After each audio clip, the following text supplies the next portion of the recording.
Hello everyone, welcome back to our channel. Have you ever noticed that the same vowel letter can make different sounds? Sometimes the sound is short and quick, and sometimes it is long and stretched. So how do we represent these vowel sounds in a word?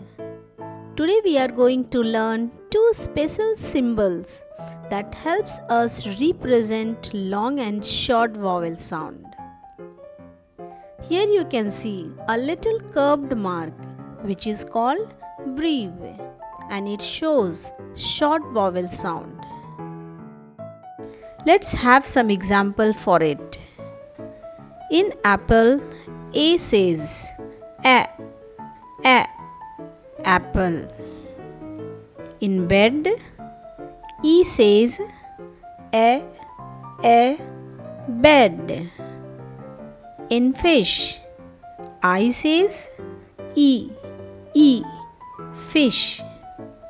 In hot, O says o, hot. In sun, U says a, sun. These are short vowel sound and can be represented using breve symbol. So now you can see here a straight line which is called Macron. It shows a long vowel sound. Let's have some example. In cake, A says a, cake. In tree, E says e, tree. In kite, I says I, kite.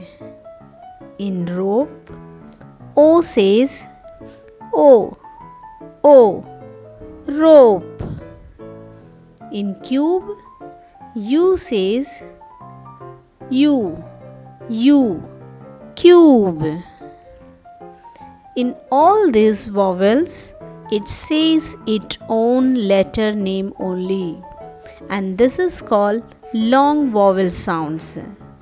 And long vowel sound is represented using Macron symbol, which is just a line above the vowel. You can see in this picture. And that's how we represent short and long vowel sounds using breve and Macron symbols. Now whenever you will read a word, try to spot the vowel sounds carefully. Was it short or was it long? Keep practicing, keep reading and keep learning. Thank you so much for watching. Like, share and subscribe the channel for more such upcoming videos. Follow us on Facebook and Instagram. Link is given in the description. Thanks a lot.